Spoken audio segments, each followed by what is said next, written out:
भारतीय टीवी इतिहास में पहला मेगा सीरियल आया हम लोग, और हम लोग के बाद आया सर्कस, और उसी दौर में एक और सीरियल आया जो discovery of India Pandit Jawaharlal Nehru द्वारा लिखी हुई पुस्तक पर आधारित था, भारत एक खोज।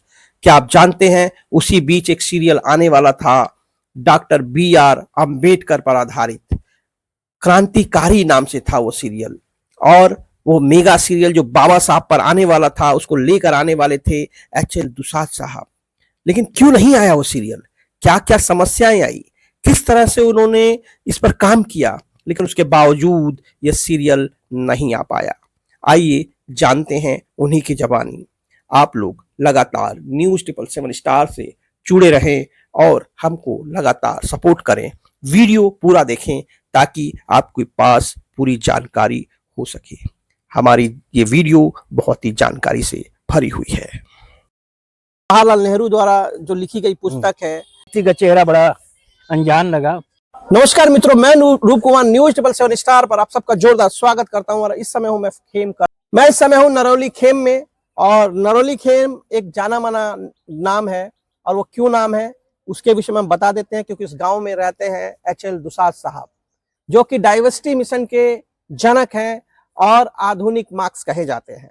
आज हम पहुंचे हैं उनके गांव में, और सर भी आज अपने गांव आए थे तो हम लोग भी चले आए, और हम आज इनसे चर्चा करेंगे उनके जीवन के बारे में, उनका आरंभिक जीवन कैसा बीता, किस तरह से उन्होंने शिक्षा दीक्षा ली, कब वो डाइवर्सिटी मिशन से जुड़े, या कब उन्होंने डाइवर्सिटी मिशन को जन्म दिया, सर्विस काल क्या रहा, कैसे कैसे लोगों से मिले, कितनी किताबें लिखी और क्यों लिखी, और किताबों की पृष्ठभूमि क्या थी, इन सब की चर्चा होगी हमारी इस वीडियो में। और उससे पहले मैं नमस्कार करता हूं। सर नमस्कार, कैसे हैं सर आप? बहुत बढ़िया है। सबसे पहले तो मैं आपको जो है बहुत बहुत धन्यवाद देना चाहता हूँ कि आप हमारे गांव में आए, यहाँ के लोगों से मिलने का प्रयास कर रहे हैं, हमारे विषय में कुछ जानना चाहते हैं। हाँ, मैं उम्मीद नहीं किया था कि जो है जो हमारी अचानक यात्रा हुई इस बार की, उस यात्रा के दौरान जो आपसे मुलाकात होगी और एक पुनः मैं आपसे मिलूंगा। हाँ, सर का मैंने 5 साल पहले इंटरव्यू हमारे चैनल पे है, 5 साल पुराना इंटरव्यू आप देख सकते हैं। 2018 में आप 2018 में अंतिम इंटरव्यू था, और उसके बाद पुनः इतने वर्षों के बाद मिलने का अवसर मिला है, तो मैं ये इंटरव्यू को पुनः कंडक्ट कर रहा हूँ। तो कैसी रही सर यात्रा? आप जब होश संभाले, जब बचपन में, जब कब जन्म हुआ, कहाँ से आपको आपकी जब समझ पैदा हुई, तो कहाँ पाया अपने आप को? आप जो बचपन की बात पूछ रहे हैं, तो एक तरीके से जो है जो दलित राइटर्स हैं, जो दलित लेखक हैं, उनके विषय में लोगों की धारणा है कोई बड़े कष्टों में जो है उनका जीवन यापन हुआ है। लेकिन मैंने कई बार समझिए कि अपने साक्षात्कार में बतलाया है कि एक तरीके से मेरी जिंदगी जो थी ना, वो फूलों की सेज रही। फूलों की सेज रही? फूलों की सेज रही। दलित होने के नाते हमारे जीवन में कोई तिक्तता अनुभव नहीं है। कारण ये कि ये आपकी दुआ से जो है हमारे दादा ने जो है ठीक ठाक यहाँ पर जो है अपना एक पोजीशन बनाया था। हमारा परिवार सबसे शिक्षित फैमिली के रूप में जाना जाता था। पूरे गांव में 3 कुएं हमारे हुआ करते थे, बारी हुआ करती थी। तो एक तरीके से भौतिक की मैंने सुख समृद्धि थी, उसके बाद से परिवार की जो है पोजीशन बहुत ही अच्छी थी। और दूसरी बात है कि उस जमाने में हमारे जो दादा थे और उसके बाद से ताऊ आपके पिताजी, ये लोग अध्यात्म के बड़े अच्छे जानकार थे। सुन के आपको ताज्जुब हुआ कि पंडित जी लोग उनसे आते थे लगन इत्यादि पूछने के लिए, लगन जानने के लिए। तो मैं ऐसे लगन वगैरह के अच्छी जानकार थे। कुआं था, बाग बगीचे थे, समृद्धि थी, फूलों की सेज में आपका पालन पोषण हुआ। मेरी जिंदगी में कोई भी जो दुखद अभिज्ञता है ही नहीं हुआ ही नहीं। तो मैं 10 सालों तक, मामा हमारे जो है उनकी कोई संतान नहीं थी उस समय तक, अमर पैदा नहीं हुए थे, तो अकेले थे। तो हमें 3 साल की एज में लेकर के अपने गांव बरहत चले गए। हाँ, पैना रहे आप। हाँ, तो समझिए कि 1962 तक, अर्थात 10 साल की एज तक मैं वहाँ रहा। उसके बाद से छोटे भाई का निधन हो जाता है। निधन होने के बाद से जो है वो एक बड़ी दुखद घटना थी। हम वहीं पर थे, भाई हमारे पहुंचे हुए थे एक रिक्शा लेकर के। इन्होंने बताया कि हरीलाल बस डिलवा चलना है। हमारे पिताजी को काका कहते थे, काका आए हुए चलो। तो हमें लगा कि कुछ अनहोनी बात, कुछ हुआ है, कुछ घटित हुआ है। हाँ, तो वही बहुत रोया। उसके बाद से किसी तरीके से बहला फुसला के लाए, देखते हैं कि जो ऐसा हादसा हो चुका है। किसी के मरने पर जो हमारी माँ पर जो इफेक्ट पड़ा किसी संतान के डेथ का, वैसा मैंने नहीं देखा। तो ये माँ की स्थिति पागलों जैसी हो गई। उसके बाद से बहरहाल जब कोई संतान नहीं रही तब बाबूजी हमें लेकर के कलकत्ता चले गए, जबकि कलकत्ता जाना मैं लाइक नहीं करता था, बीच बीच में जाते रहा, लेकिन अपने गांव पर जो आज़ादी थी, ऐसा परिवेश वहाँ पर नहीं था। कलकत्ता की ज़िंदगी बड़ी सीमित थी, एक दो कमरे में रहना पड़ता था, तो इससे जो है मैं बड़ा बोर हुआ करता था, लेकिन मजबूरी में जाना पड़ा। तो 1962 में हम पहुँचते हैं, और आपको बता दो कि 1995 में हमने जो वहाँ से जॉब छोड़ा, फिर 96 में हम कलकत्ता छोड़ देते हैं। वैसे बीच बीच में जाते रहते हैं। 1995 में अब रिटायर हो गए। हाँ, 95 में रिटायर हुए, आज 2025 चल रहा है, यानी तो अब वहाँ 33 साल जो है रहने का मौका मिला। 33 साल रहने का मौका मिला। मैंने कलकत्ता के परिवेश को जो है एक यूनिवर्सिटी के रूप में इस्तेमाल किया। मेरा एजुकेशन डिग्री वगैरह बहुत कम है, इसलिए कि मैं जो है डिग्री में विश्वास ही नहीं करता था, स्वाध्याय में मुझे काफी विश्वास था। लेकिन बंगाल का जो परिवेश मिला वहाँ पर, वहाँ जो है अच्छे अच्छे लोग हमारे संसर्ग में आए, और सबसे बड़ी बात की जो है, मैं 1990 में जिस फैक्ट्री में जॉब करता रहा उसमें लाइब्रेरी थी, बहुत विशाल लाइब्रेरी थी। उस लाइब्रेरी का मैं अध्यक्ष बन गया, और लाइब्रेरी के अध्यक्ष के रूप में मुझे जो है 5 साल तक वहाँ लोगों को सर्व करने का मौका मिलता था। मैं हिंदी या बांग्ला और तमाम भाषाओं की किताबें जाके खुद खरीदता था, लोगों को सर्व करता था। तो लाइब्रेरी में 5 साल जो गुजारा ना, वो मेरे लाइफ के लिए जो है बहुत ही अच्छा, हजारों किताबें मैं पढ़ा देश विदेश के। बाद में जब मैं लेखन में उतरा तो लाइब्रेरी का अनुभव जो है मेरे लिए बड़ा काम किया। हाँ, तो आपका जो जीवन है, कोलकाता पहुंच गए आप। बिल्कुल, कोलकाता गए, कोलकाता में 1995 में आप रिटायर हो जाते हैं, और उसके बाद आप फिर क्या होता है सर जीवन में, क्या कैसे बदलाव आते हैं? जीवन में जो ये है, परवर्ती काल में हम जो कई एक निर्णय लेते हैं, लेखन से जुड़ते हैं। सर लेखन सर उस समय नहीं करते थे क्या, जब आप जॉब में थे? अरे सुन के ताज्जुब आया कि मैंने जो है रिटायरमेंट के बाद से VRS लिया था 1995 में। मैंने पहली बार कलम जो 1997 में पकड़ी। अच्छा, कितने साल के थे सर उस समय आप? अपना 51 बर्थ ईयर है, तो उस हिसाब से जो 45-46 साल 45-46 साल की उम्र में पहली बार मैं कलम पकड़ा। 45-46 साल की उम्र में आप वॉलेंटरी रिटायर ले लेते हैं, उसके बाद 1995 में लेते हैं, और उसके बाद 1997 से कलम पकड़ते हैं। बड़ी अजीब बात है सर। तो इसके पीछे की पृष्ठभूमि ये है कि कोलकाता में रहने के दौरान जो है ना, मैं विभिन्न सांस्कृतिक गतिविधियों से जुड़ गया था। अच्छा अच्छा। आप जानते हैं कि कलकत्ता के लोग जो अभिनय प्रेमी होते हैं, वहाँ जगह जगह नाटक वगैरह होता है, तो मैं भी नाटक से जुड़ गया। हम जिस फैक्ट्री में काम करते थे वो एक रिक्रिएशन क्लब था, एक साइड रिक्रिएशन क्लब कहते हैं। उस रिक्रिएशन क्लब की गतिविधि में जो है लाइब्रेरी तो थी, साथ में जो था वो 1 एक्ट प्ले हुआ करता था, फुल लेंथ प्ले हुआ करता था। तो मैं 1993 में 83 में पहली बार जो है अभिनय किया 1 एक्ट प्ले के कंपटीशन में, और मेरा परफॉर्मेंस ऐसा था कि मैं बेस्ट एक्टर का ये अवार्ड पा गया। और एक्टर का अवार्ड पाने के बाद से थोड़े ही अंतराल में मैं जो है फिल्मों से जुड़ जाता हूँ। मैं 1985 में एक फिल्म बन रही थी, उसमें सेंट्रल कैरेक्टर था। मेरी हीरोइन नेशनल अवार्ड पाई हुई हीरोइन बंगाल की बड़ी फेमस एक्ट्रेस रही, श्रीला मजुमदार मेरी हीरोइन रही। तो फिल्मों से जुड़ा, और फिल्मों से जुड़ने के कुछ अंतराल बाद जो है ना, वो मैं जुड़ जाता हूँ आपका टीवी सीरियल से, और टीवी सीरियल से जुड़ना ही मेरे लाइफ का टर्निंग पॉइंट रहा। वहाँ आप अम्बेडकर पे रिलेटेड एक डॉक्यूमेंट्री बना रहे थे सर? डॉक्यूमेंट्री नहीं, मेगा सीरियल बना रहे थे आप।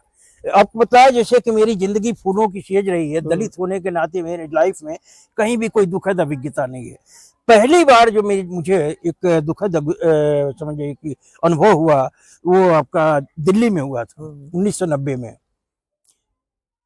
इंडिया का जो पहला टीवी सीरियल है हम लोग, उसके पीछे सबसे बड़े ब्रेन थे MS सोढ़ी। सोढ़ी साहब से मेरी काफी निकटता हो गई थी, वो मुझे लड़के की तरह मारने लगे थे। हम लोग वही खान के बहुत पहले, शाहरुख खान तो बाद में आया, शायद सर्कस में आया। और हम लोग तो इंडिया का सब पहला जो सीरियल था, पहला सीरियल जो था हम लोग के बाद जो है ना, उसकी पॉपुलैरिटी से प्रभावित होकर के बाद में महाभारत आता है, मेगा टीवी सीरियल आया। उसके बाद से उसके पहले रामायण आया। तो इसके पीछे जो सबसे बड़े जो ये थे शिल्पी थे MS सोढ़ी, उनसे मेरी निकटता हो गई। निकटता होने के बाद से एक इंस्पिरेशन मिला कि हमें भी इस दिशा में कुछ करना चाहिए।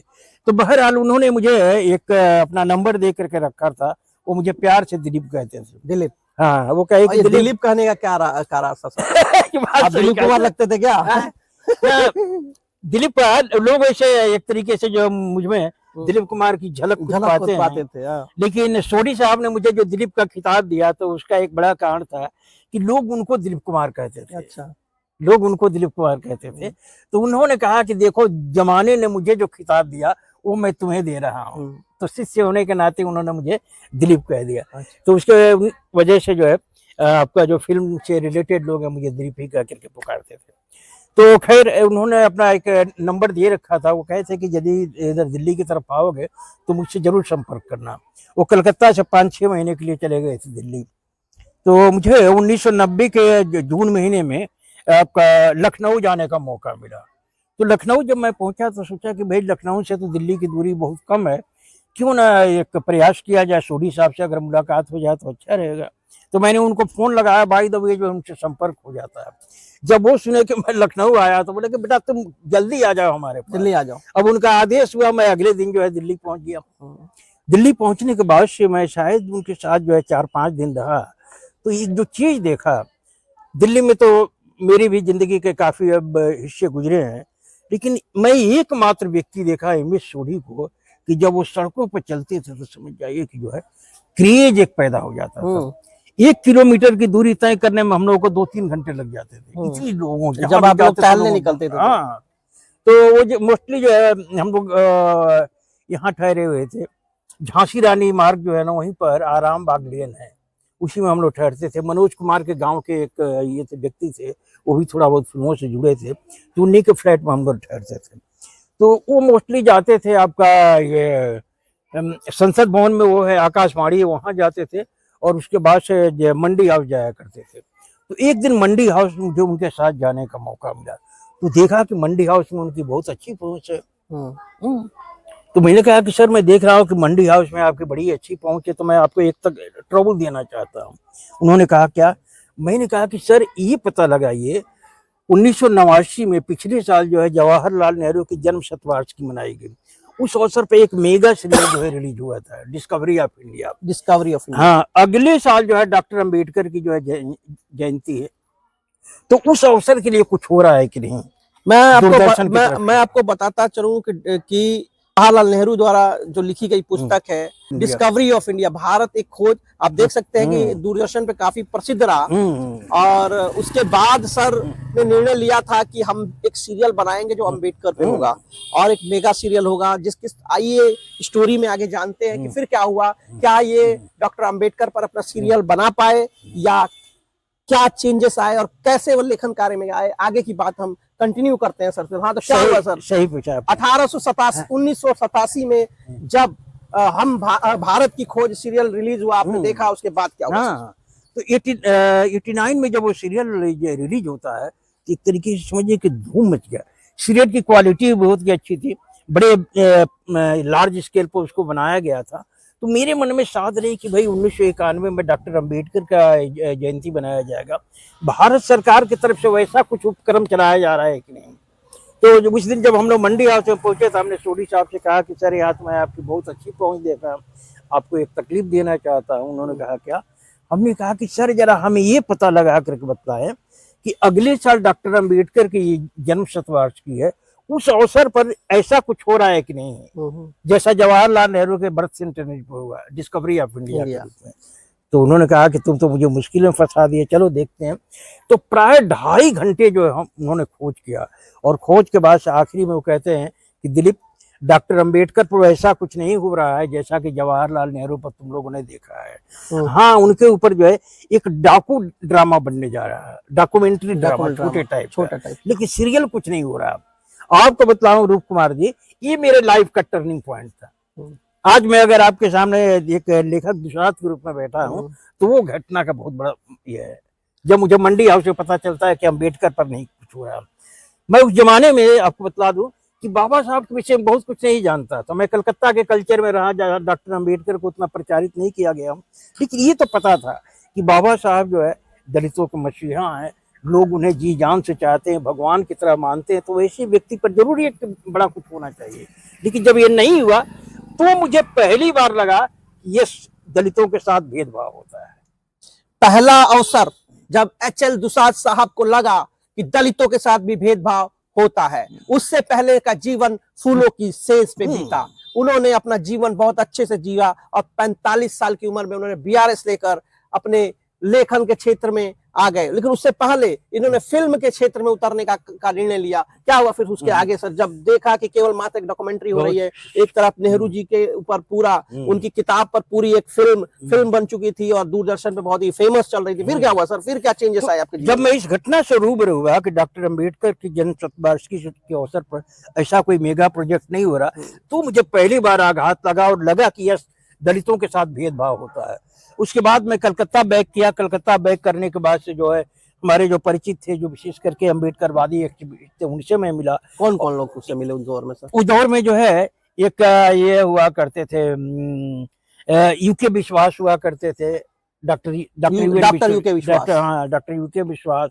उसके बाद से एक वहां पर कलकत्ता के सुरेंद्रनाथ बनर्जी अम्बेडकर संस्थान है, तो उसके एक अध्यक्ष हुआ करते थे, बड़े अच्छे। वो पहली बार उन्होंने राइटिंग किया था। तो ऐसे ढेरों लोग थे, ढेरों लोग। अब बात जो है समझ जाइए कितनी, लगभग 30-35 साल पहले की है, तो नाम तो याद नहीं है, लेकिन मैं तमाम लोगों से मिल करके उनको इंसिस्ट किया कि डॉक्टर अंबेडकर पर कुछ ऐसा नहीं हो रहा है, आप लोग बंगाल के रहने वाले हो, फिल्मों से संपर्क है, कल्चरली आप लोग बहुत डेवलप हो, ऐसा कुछ होना चाहिए डॉक्टर अंबेडकर पर कि अगले साल लोग देखें एक सीरियल।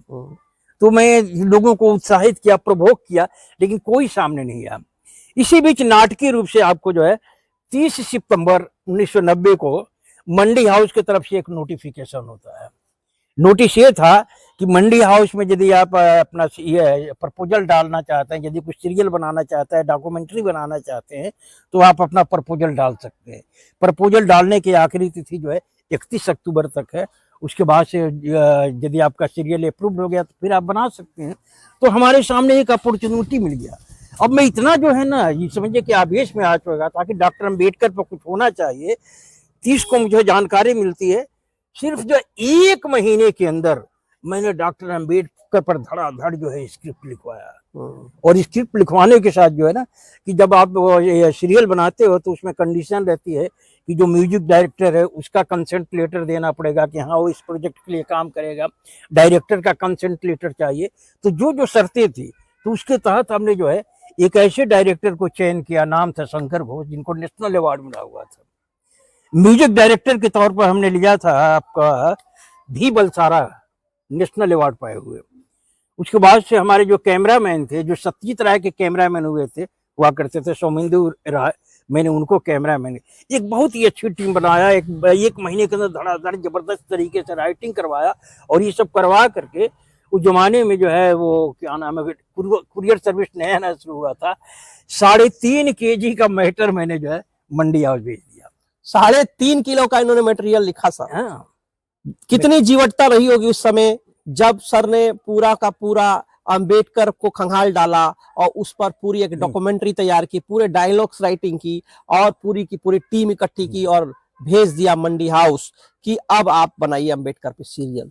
फिर क्या हुआ सर, क्या वो सीरियल बना? इसमें याद दिलाना चाहूँ कि जो उसकी स्क्रिप्ट लिखी जा रही थी ना, तो लिखने वाले एक बंगाली थे, नारायण मुखर्जी उसका नाम था, हमारे साथ ही जॉब करता था, लेकिन प्ले के एरिया में, नाटक वगैरह में उसकी एक बड़ी पहचान थी। तो उसने इसका जो है ये स्क्रिप्ट लिखना शुरू किया। तो वो स्क्रिप्ट लिखता था बांग्ला में, और बांग्ला से मैं अनुवाद करता था हिंदी में। हाँ, अपने लड़के की सहायता से, प्रशांत बड़ा बेटा है, उसकी सहायता से मिलकर के मैं अनुवाद। तो 1 महीने तक इतना जबरदस्त काम किया गया कि समझ जाइए कि जो उतना बड़ा 13 एपिसोड का हम लोगों ने वो किया, सिनॉप्सिस तैयार किया, 4 एपिसोड का जो है डिटेल स्क्रिप्ट तैयार किया, और ये सब कुछ भेज करके जो है हम वहाँ भेज देते, दिल्ली भेज देते। प्रोजेक्ट जमा तो हमने कर दिया, लेकिन हमें ये था, संशय था कि डॉक्टर अंबेडकर पे जो सीरियल है वो शायद ये अप्रूव न हो। तो ये अप्रूवल मिले, उसके लिए रूप जी आप सुन के ताज्जुब करेंगे, मैं 1990 के 31 अक्टूबर को जमा होता है, और संभवतः 1991 से मैं जिनको समझा कि हाँ इस नेता में कुछ दम है, सैकड़ों नेताओं से मिला दिल्ली में चल करके। मैं 50 जो है अंबेडकरवादी ऑर्गेनाइजेशन से मिला, और ऑर्गेनाइजेशन से मिल करके रिकमेंडेशन लिखवाता रहा कि क्रांतिकारी सीरियल जो जमा पड़ा उसका नाम था क्रांतिकारी, तो क्रांतिकारी सीरियल के समर्थन में लोगों से हम लेटर लिखवाते रहे। इस तरीके से बहुत बड़े पैमाने पर हमने प्रयास किया। इस सीरियल को ये अप्रूव्ड करवाने के लिए हमारे साथ जो है आपका अपूर्व लाल मजूमदार 13 दिन तक दिल्ली में रहे थे। अपूर्व लाल मजूमदार वो व्यक्ति हैं जिन्होंने खुलना से डॉक्टर अम्बेडकर को जो है ना जितवाने में बहुत बड़ा रोल अदा किया था। वो आपको स्टूडेंट लीडर थे, उन्होंने ग्रुप बना करके वहाँ के विधायकों पर प्रेशर डाला था कि अम्बेडकर को जो है जितवाना है। तो वैसे व्यक्ति हमारे साथ जो है 13 दिन रहने का एक बड़ा ये कारण था कि उस समय जो है जो सीरियल का डिपार्टमेंट देखा जाता था वो इंफॉर्मेशन एंड ब्रॉडकास्टिंग मिनिस्ट्री के तहत आता था, और इंफॉर्मेशन एंड ब्रॉडकास्टिंग मिनिस्टर जो थे उनके चेले थे, नाम था उनका अजीत कुमार पांजा। अजीत कुमार पांजा केंद्र मंत्री थे, सीरियल वगैरह देखना उनके ही हाथ में। तो उनके ऑफिस में हम लोग जा करके मिले और उन्होंने आश्वासन दिया कि जो है ये सीरियल हम लोग जरूर पास करवाएंगे। तो मैंने मैराथन एफोर्ट किया उस सीरियल के लिए। अंत में जा करके 1992 के फरवरी में जो है उसका रिजल्ट आता है। तो जो रिजल्ट आया तो उसमें देखा गया कि जो है लगभग 3,916 नंबर पर मेरा था। 4,500 टोटल जो है प्रोजेक्ट जमा पड़े थे, उसमें मेरा 3,900 से ये हो गया। तो जो रिजल्ट आया तो देखा गया कि मेरा वाला पास नहीं हुआ है। तो इस बात की जानकारी मैंने दिया अपूर्व लाल मजूमदार साहब को फोन से। क्या लगा आपको, क्यों पास हुआ ऐसा? तो उन्होंने ये सुनिए, अपूर्व लाल मजूमदार ने एक जो है पोस्ट कार्ड लिखा। पोस्ट कार्ड जो लिखा इतना हिस्टोरिकल था, मैं जो मिस किया तो मुझे आज भी इस बात के लिए बहुत अफसोस हुआ। उन्होंने बहुत अफसोस के साथ लिखा कि डॉक्टर अम्बेडकर पर सीरियल अप्रूव ना होना ये मेरे लाइफ की सबसे आघातजनक घटना है। ब्यूरोक्रेसी की इतनी पहुंच है, ब्यूरोक्रेसी इतनी मजबूत है कि हमारे जैसे लोगों तक को इग्नोर करती है। तो वो सीरियल जो है अप्रूव नहीं हो पाया। लेकिन वही ने इसके साथ एक घटना घट जाती है। जो 1992 के फरवरी महीने में जो सीरियलों का जो रिजल्ट आया तो उसमें कुछ सीरियलों के साथ जो है धांधली का रिपोर्ट आ गया। किसी ने कंप्लेन कर दिया कि ये पैसे लेकर के सीरियल अप्रूव किए गए। बस जितने भी सीरियल अप्रूव हुए थे सारे के सारे कैंसिल हो गए और उसके बाद से एक कमीशन बिठा दिया जाता है। अफसोस इस बात का है कि 1982 में जो 92 में जो कमीशन बिठाया गया उसका रिजल्ट आज तक नहीं हुआ। तो बरसों प्रयास करने के बाद से अब क्या होता है, इस सीरियल के प्रयास से जो है मैं एक चीज जाना कि अम्बेडकरवादी लिटरेचर के संपर्क में आ गया, तमाम जो है लेखकों से परिचय हो गया। इसी क्रम में जो है आपका कांसीराम साहब के मूवमेंट में आता हूँ। तो साहब के मूवमेंट से जुड़ना जो है ये मेरे जीवन को बदल दिया। कांसीराम से जब मिले तो आपका जीवन बदल गया? नहीं, कांसीराम से मैं नहीं मिल पाया। मिशन से? मैं आपका साथियों से मिले? हाँ, इस सीरियल को अप्रूव करवाने के क्रम में ढेरों जो है जो उनके करीबी है उनसे मुलाकात हुई थी, जिनमें एक थे आपको एसके विश्वास साहब से मेरी निकटता आ गई और मेरे वो गुरु का दर्जा पा गए। उसी एसके विश्वास ने 1994 में एक किताब लिखी बांग्ला में। किताब का नाम था भारतीय समाजेर उन्नयन धारा और डॉक्टर अम्बेडकर। उस किताब को पढ़ने के बाद से रूप जी बतलाऊं कि मेरे जीवन की धारा बदल जाती है। जैसे मैं बताया कि आपका 1980 से लेकर के 85 तक 5 साल जो है मैं लाइब्रेरी का इंचार्ज रहा। हजारों देश विदेश की किताबें पढ़ा, लोगों को पढ़वाया। तो तमाम किताबें पढ़ने के बावजूद मुझे ऐसा नहीं लगता था कि किताबों के जरिए दुनिया बदली जा सकती है। लेकिन 1994 में जब वो किताब पढ़ाना तो लगा कि यस, किताबों के जरिए दुनिया बदली जा सकती है। उस किताब ने मेरे जीवन की धारा को जो है बदल दिया। और वहां से ये होता है कि हमें भी जो है लेखक बनने का प्रयास करना चाहिए। लेखक बनने के माने नाम जस के लिए नहीं, समाज को बदलने के लिए कलम पकड़ना चाहिए।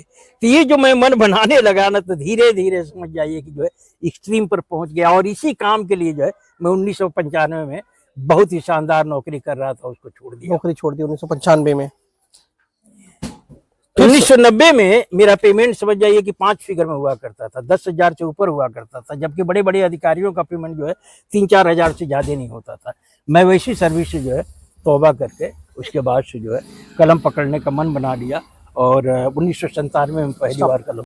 अच्छा, ये धीरे धीरे जब मैं लेखक बनने का मन बनाने लगा उस बीच एक घटना होती है। हमारे एक बड़े करीबी मित्र थे, यादव जी थे, बस्ती जिले के। उनके तरह तरह के नाम हुआ करते थे। तो कुंवर रंजीत सिंह कभी लगाते, तो कभी आरसी जी, तो कभी बाबूलाल यादव, तरह तरह के लगाते। वो 1978 में हम लोगों को छोड़ करके चले गए बॉम्बे। बीच बीच में उनका वो ये पोस्ट कार्ड आता था। तो बम्बई जाने का मकसद ये था कि वो बड़े ब्रिलियंट विद्यार्थी थे। उस समय ऋषि बंकिम चटर्जी कॉलेज से एकमात्र डिस्टिंक्शन लेके पास करने वाले वो व्यक्ति थे, आरसी जी, बाबूराम यादव जिनका नाम था। तो वो जब बम्बई चले गए, उसके बाद से समझे कि साल 1.5 साल पर कभी कभी वो भेजते थे। तो उनका अचानक से आगमन जो है आपका ये है 1994 में होता है। 1994 के दुर्गा पूजा के कुछ पहले हुआ लगता आते हैं। तो उनको लेकर के उस दिन लोड शेडिंग थी, मैंने बिजली नहीं थी, हमें गांव आना था। तो गांव के आने की तैयारियों में शॉपिंग करने गए थे। जब शॉपिंग करके लौटते हैं तो देखते हैं कि 4-5 व्यक्ति खड़े हैं। तो उसमें 3 व्यक्तियों को तो मैं जानता था, एक व्यक्ति का चेहरा बड़ा अनजान लगा।